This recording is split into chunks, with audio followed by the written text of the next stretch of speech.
find low rise very interesting. It's almost, it has certain excesses in it, which I think perhaps Burgmuller was a little bit poking fun at some of the romantic composers who were going over the top.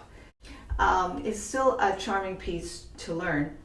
And I think what I glean from it the most is that it has various physical motions that are synthesized with the music. Of course, you have to, in order to realize music, you have to know not just the notes and the structure and the harmonies and how it's put together and the fingering and the slurs, but you have to know physically how to execute what musically you imagine before you even play a note. And I tell students that. I also tell them that playing slowly but with shape initially right from the start, even if they're just learning notes, so they can learn them slow enough to play with the shape of the line, they're way ahead of themselves, meaning that later on when they go into tempo, because this is very fast when you ultimately play it as the composer indicated, that you will already have shaped the music in slow motion, which I think is very important. So let's look at the right hand, because the right hand, everybody worries about these, like we call them like tremolos, where you have the octaves broken.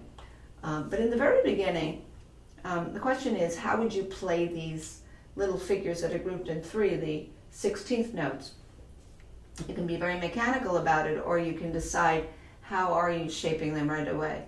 And the left hand really kicks off the music with this bass line, which actually teaches you exactly how the offbeats, which are the 3/16 notes, are going to flow out of the bass notes.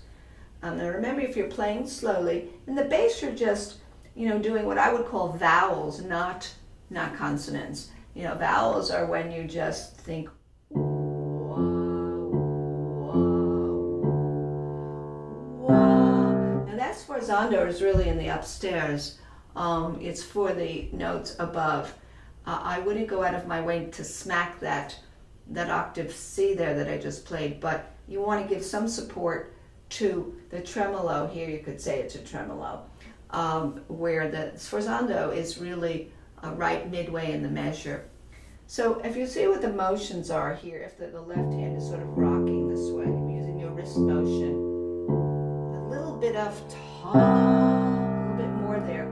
And then it goes to what would be the 6th chord. The 6th chord, he went from D minor, outlining it, to the next measure, 6th chord. The 6th chord is the 6th degree of the minor, and it happens to be B flat major.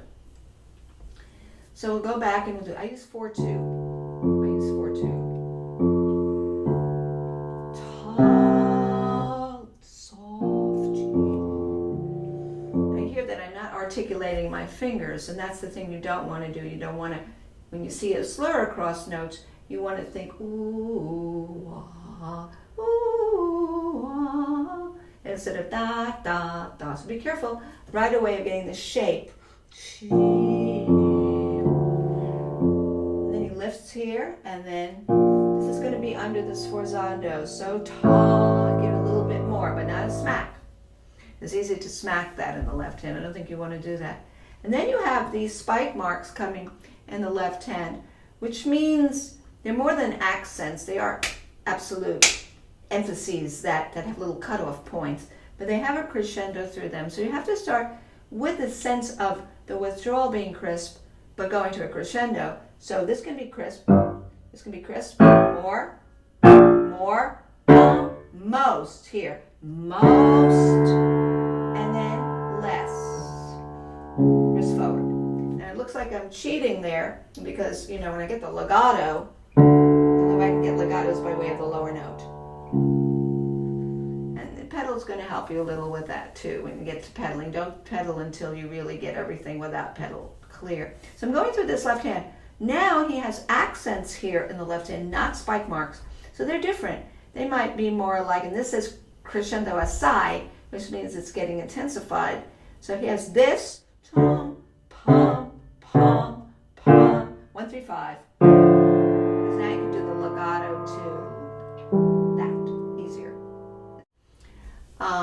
So that gives you an idea of phrasing the left hand and what's the difference between an accent and a spike mark. You have to make the difference in the performance. There is a difference in the notation. Now, so if the left hand is doing all of this cooperatively with the right hand is coming in, bouncing off these left hand notes. So you don't want to be too notey about this. Do, do, do,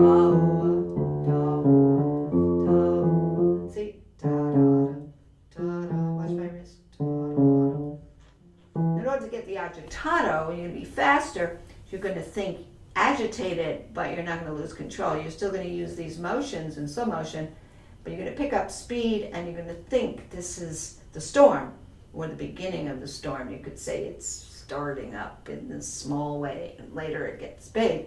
So when I go back into tempo, this is just to show you, to get the agitato, you think of that in your mind.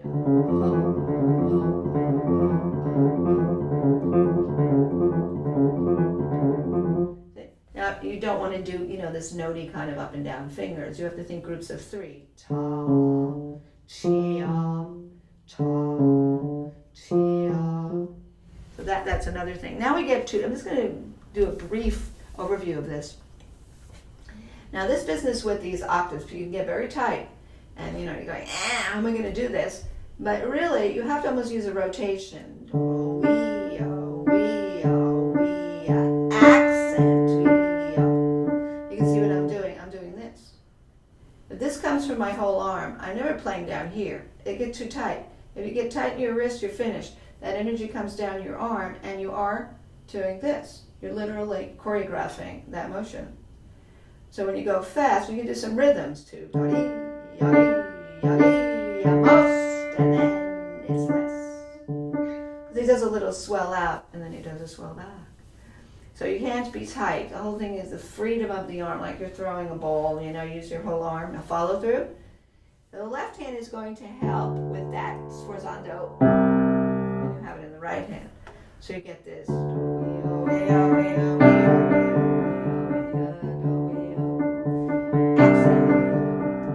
all it is. And then you can do the rhythms, and then you can do groupings. There's all kinds of ways of building things up. The point is not to get tight. And that pretty much covers those motions. Now let's see if I did it really fast. That's right. There it is.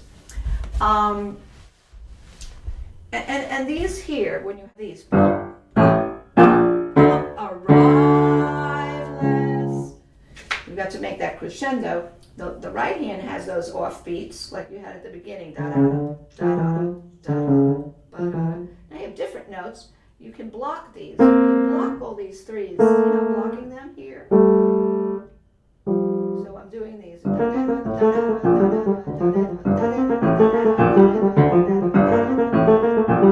the fingering I use is 2, 1, 2. So when I block, 3, 4, 3 is a block. 2, 3, 2 is a block. 1, 2, 1 is a block. 2, 3, 2 is a block. Try to shift fingers because you get less tired when you don't use the same fingers. As soon as I keep doing the same thing like this, you get a little bit of fatigue.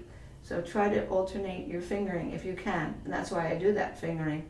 3, 4, 3, 2, 3, 2, 1, 2, 1, 2, 3, 2. And then you come to this, which remember you lean, wrist forward, less. You're really getting the legato by way of the lower note of the octave. In the right hand, this is rolling motion. See? Destination. There's your destination. This is rolling into. Hold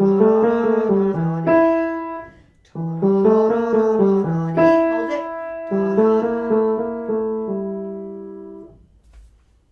You have to have a lot of control over your arm weight so that you just stop grabbing notes. You let your arm transfer weight while you're using wrist motions and your full arm, forward arm rolls, we would say. And this is the same thing here. It's crescendo if you were in tempo.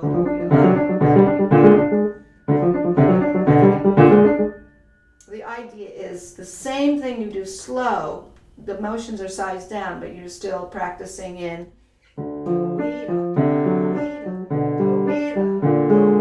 arrive. That's big. Roll into it. Roll into it.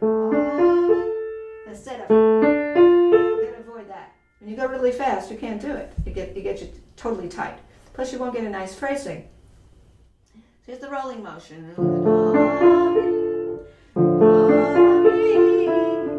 Then she did back to thinking vowels, not consonants. I don't want to spend too much time on this first page, but you can see the motion. How do you get the crescendo? Dead weight. Less, more, most. And that's, enlisting bigger energies than down here in the ends of your hands. The rest of the piece, I've already covered the business of the tremolo. In the left hand, you have to do the same thing where you're, this business, let's see here, here. Here's that motion.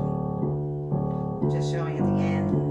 See? Because if I do tighten my wrist and I try to play from the fingers down, I won't survive. I won't have energy. I'll get fatigued. Now here, this business of, again, the rolling motion, da-da-da, there, da-da-da, there, and he wants that accent, da-da-da-dum, da-da-da-dum. You see what I'm doing? I'm just throwing my arm, kind of, at a diagonal, at this block. Always block. If you see chords that are broken, look for blocks. So your hand thinks in groups. See the groups? Always be relaxed. So da da da there, da da there, rolling motion.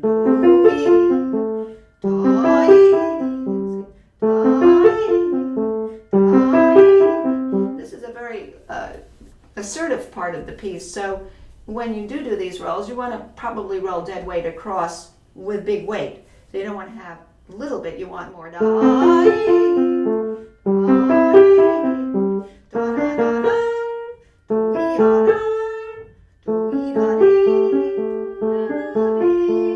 want to look for also balance of voices. Here you have a soprano against an alto. So you don't want to, hear all this competition in the alto. You want to hear with, this relentless 16th under it. But this is all pretty much the same where you go da-da-da-dum, da-da-da-dum, and then dum, ta-ding, ta-dum, ta-dum. Just let the whole arm go. Throw your whole arm at it. And then here, these little chromatics. Da-da-da-da-da-da. You can see what I'm doing with my rotation. Da-da-da-da. Again, slow motion. Da-da-da-da-da. This is what it's all about to play this piece. Big rotations, big motions, supple wrists, forward arm rolls, thinking vowels in places where you're grouping notes, and things like that. Now at the very end, the storm is dying. It seems like the storm is fading off at the end, I guess. And there's this little cadenza where it's very expressive. And then it goes back to this.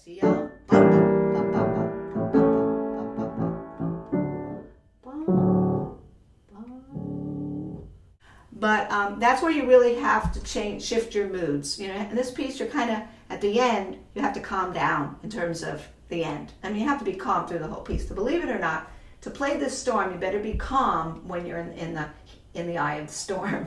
Essentially, you got to have a lot of control and use a lot of bigger energies, bigger groupings.